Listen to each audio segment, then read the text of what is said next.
साहब से भी मिलेंगे, उसके बाद 2-4 दिन के मिनिस्टर साहब से मिलने को प्रधान संघ की जो प्रदेश कार्यकारिणी में किसी तरह की बातचीत या उनके अंदर भी ऐसे नाराजगी है? पूरे हिमाचल में इस चीज की नाराजगी चली है। सभी लोग ये तो फोन आए बोले कि या तो अगर चुनाव कराने तो क्या खर्चा नहीं पड़ेगा सरकार पे, इसलिए एक ही रिक्वेस्ट है कि अपने इस निर्णय को वापस लिया जाए। नहीं, क्या ये प्रधानों को अपमानित करने वाली जैसी बात नहीं है कि पूरी शक्ति करेंगे? क्या हम सिर्फ लोगों के सर्टिफिकेट बनाने तक के लिए सीमित रह जाएंगे? ये क्वेश्चन है हमारा सरकार से कि ऐसा भी क्या है कि वो सारी चीज़ें अपने पास लेना चाहती कि आज तक काम नहीं हुए, आज तक सरकार ने काम नहीं चलाए, 1 साल से हमारी मटेरियल पेमेंट नहीं हुई है, पैसा सारा बंधा हुआ है, जो हमारे वाइंडर है वो हमारे पीछे पड़े हुए हैं, लेबर पेमेंट 5 महीने से नहीं हुई है, तो हम कैसे पंचायतों को चलाएंगे? गांव गली में लोग रहते हैं, उनको क्या पता कि पैसे कहाँ से? वो तो प्रधानों को बोलते हैं कि हमारे पैसे लाओ, हमारी दिहाड़ी के पैसे लाओ, वो थोड़ी रुकेंगे 4 महीने के लिए। एक गरीब आदमी कैसे रुक सकता है ना? 1 साल मटेरियल पेमेंट को हुए, प्रधान क्या करेंगे? पहले ही प्रधानों को इतना वो करके रखा हुआ है, ऊपर से सरकार ने इनिशिएटिव जी, आप सभी लोगों का, मीडिया बंधुओं का बहुत बहुत स्वागत है। आज यहाँ पर हमारे संघ के अध्यक्ष देवराज नेगी की अध्यक्षता में ये एक मीटिंग, इमरजेंसी मीटिंग बुलाई गई और काफ़ी संख्या में यहाँ पर सभी प्रधान लोग आए हैं। आज जो हमारी मेन समस्या है, जो कि पिछले कुछ दिनों से ये समस्या पिछले 1-2 साल से चली आ रही है, जिस प्रकार से पंचायतों में स्वतंत्र रूप से प्रधान लोग कार्य करते थे और जल्दी कार्य होते थे, उन कार्यों पर अब अंकुश लग गया है। उसका मेन कारण है मटेरियल की जो प्रतिबद्धता है, तो इन्होंने एक लिब उसको हमको बांध दिया है।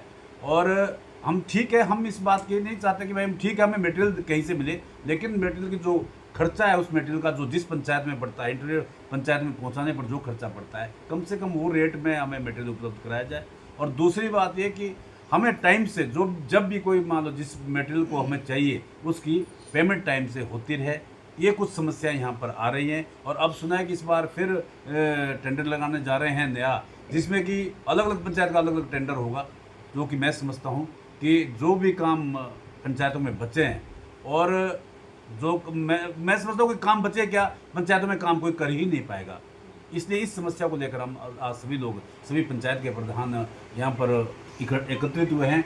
इसमें हमारे व्हीप जो पूरा डिटेल में हमारे सुरेश जी भी है, जो इस संघ के जो महासचिव है वो भी बताएंगे, और देवराज नेगी जी और जो यासीन जी, जो सभी प्रधान जो हमारे यहाँ पर है, ये सभी लोग इस बारे में एक एक करके चर्चा करते क्या क्या समस्या, क्या क्या दिक्कतें इनको यहाँ पर आ रही है। क्या समस्या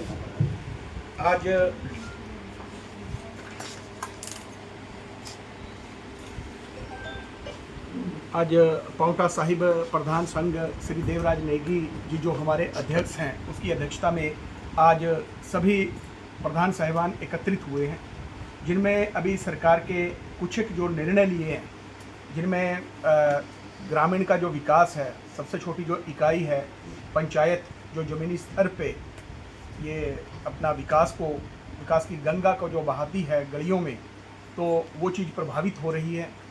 हम सरकार की बात करें, पिछले 2-3 साल में देखा गया है कि जैसे टाइल्स वगैरह का था, जो अभी मेरे से पहले बताया है हमारे पूर्व अध्यक्ष श्री मनीष तोमर जी ने, तो इससे प्रभावित हो रहे हैं।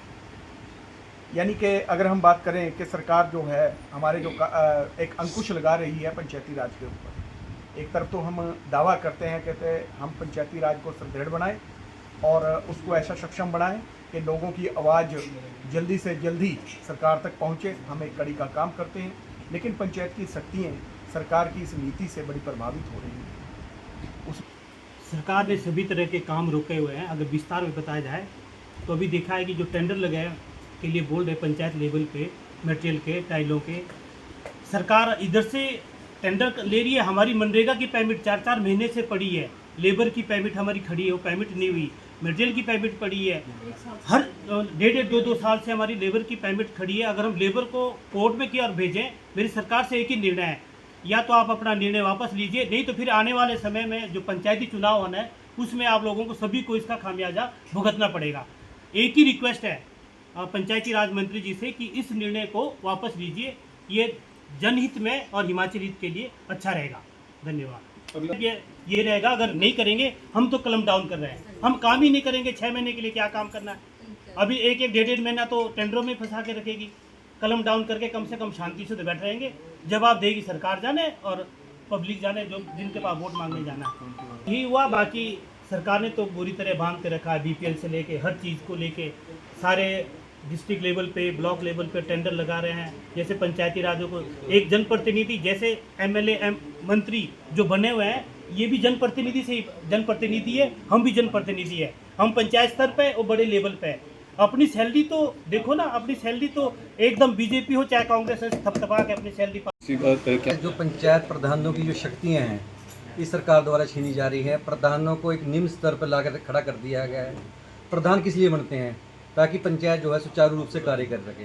राजीव गांधी जी ने जो पंचायती राज लाए थे, वो इसलिए लाए थे कि ये सरकार जो है वो धरातल से काम करे। लेकिन अब जो सारे कार्य हो रहे हैं वो ऊपर से ही डायरेक्शन दी जाती है और वो अपने आप काम कर रहे हैं। पिछली मरतबा भी हमने देखा जो टाइल्स के जो टेंडर्स लगे थे उसमें 3-4 महीने हमारे काम रुक गए। वो टाइल में टेंडर होने की प्रक्रिया में ही इतना टाइम लग गया कि रट टेपिज्म होगी। पहले पंचायतों में जो टेंडर्स लगते थे हम अपनी मर्जी से बड़ी जल्दी सुचारू रूप से और स्पीडली काम करते थे। अब उसके बाद जो टाइलों के वेंडर्स होते हैं वो एक वेंडर पिछली बार हुआ है और वो सारी पंचायतों को समय पे जो है टाइलें नहीं पहुंचा पाया, जिससे जो स्पीड है पंचायती राज की विकास की वो थम गई है। पिछले 1 साल से हमने देखा है बहुत कम स्पीड से जो है पंचायती काम चल पाए हैं। अब जो है हर चीज़ पे हमारे जो लोकल वेंडर्स जो हम करते हैं वही रेट, हम पहले भी वही रेट्स देते हैं, अब भी वही रेट्स आए हैं, लगभग कोई ज़्यादा फर्क नहीं पड़ा है। तो हमारे 7 महीने रह गए हैं। हम सिर्फ यही चाहते हैं कि जैसे पहली प्रक्रिया चल रही थी भाई उसी तरह चलने दें। अब जैसे आपने देखा BPL में आप बताओ जो है SDM को पाबंदी दी गई है। क्या पंचायत प्रधान से ज़्यादा SDM जानता है कि कौन गरीब है कौन अमीर है? वो अगर हमारे पंचायत प्रधानों के द्वारा और मेंबरों से हम पता करके हमको रियल परिस्थिति का वहाँ पे पता है। ऐसे ही विकास कार्यों में जो है अगर स्पीडली हमने करना है, अभी 6 महीने रह गए हैं, हमने सोचा जल्दी जो फंड्स बचे हुए हैं उसको जल्दी स्पीडली करें। अब ये 3 महीने का प्रक्रिया इन्होंने लगा दी है। अब बताओ 3 महीने के बाद उसके 3 महीने हमारे पास बचेंगे, उसमें क्या पेमेंट हम कर पाएंगे, क्या हम काम कर पाएंगे? हम चले हुए हमको उस तरीके से चलने तो 6 महीने तो रह गए इसमें। 6 महीने में हम अपने जल्दी काम कर रहे हैं। उसके बाद जो अगले सेशन आएगा, अगली प्रधानी आएगी, उसमें देख लेंगे जो होगा। लेकिन इसी बार मेरी बड़ी परजोर मांग है कि इसको ना छेड़ें और जिस तरीके से काम चलता है उससे करने दें, हमारे को स्पीडली काम करने दें। धन्यवाद। रखी है इसमें एक बात तो आप यकीन मान लीजिए कि जो पंचायत का जो प्रधान होता है ना, वो अपने जो सरकार की स्कीमें होती हैं उनको सुचारू रूप से चलाता है। अब जो स्थितियाँ उत्पन्न हो रही है, अब बताइए कि प्रधान के पास शक्ति क्या रहेगी, पावर क्या रहेगी है, जिसके कारण वो पंचायतों के काम करेगा हर चीज़ में। अब मैंने अभी पीछे से देखा थी कि जो काम में पेंडिंग है कि वो ब्लॉक स्तर से काम है। अब पेंडिंग का ही देखो ना कि कारण रीज़न यही है। अब मान लो हम न्यू कोर्ट में इसमें ये ब्लॉक स्तर पर लगाई जा रही है और जब तक ये होंगी कितना टाइम लगेगा इसमें? 6 महीने तो हम लोगों के कार्य पे रह गए हैं। कम से कम अभी जो 6 महीने है, जो पहले जो स्थिति थी, हम अपने हिसाब से अपने वेंडर लगाते थे और जल्द से जल्द कार्य कराते थे। ठीक उसी तरह से अभी 6 महीने जो है हमारे पास बचे उसी तरह से रहने, ताकि हम लोगों के काम करा सके। वरना यह है कि इसका तो हर जाना देखो, अगर प्रधान भुगतेंगे तो हमारे साथ साथ सरकार भी भुगतेगी, चाहे वो MLA हो चाहे वो सरकार हो। जब हम गाँव में लोगों के हम काम नहीं करा पाएंगे तो फिर लोग क्या संतुष्ट होंगे हमसे? तो हमें तो कोई भी अपने घरों में नहीं घुसने देगा इस हालत में। अभी इसका सरकार को ही जाएगा इसका सारा जिम्मा, क्योंकि इसका हट जाना तो सरकार को भी भुगतना पड़ेगा। तो मेरी हाथ जोड़ के यही रिक्वेस्ट है, पंचायतों में प्रधान की जो रिस्पेक्ट होती है, बोलते हैं कि एक पंचायत प्रधान एक छोटा जज होता है अपनी पंचायत का, तो प्रधान इतना भी गैर गुजरा नहीं है कि वो अच्छे से काम नहीं कर रहा है, लेकिन उसको तो कहीं इज्जत छोड़ ही नहीं रहा है। हर चीज़ की पावर अपना आप लेके, जब अभी बताओ ना कि ब्लॉक स्तर पर जो अधिकारियों को काम करने। हमसे जुड़े रहने के लिए हमारे YouTube चैनल को सब्सक्राइब करें और नई वीडियो की नोटिफिकेशन के लिए बेल आइकॉन को दबाएं। अगर आप ये वीडियो Facebook पर देख रहे हैं तो लाइक जरूर करें और ज्यादा से ज्यादा शेयर करें। इसी तरह के और भी अपडेट्स के लिए फॉलो करें हमारा Instagram पेज himachal.ke।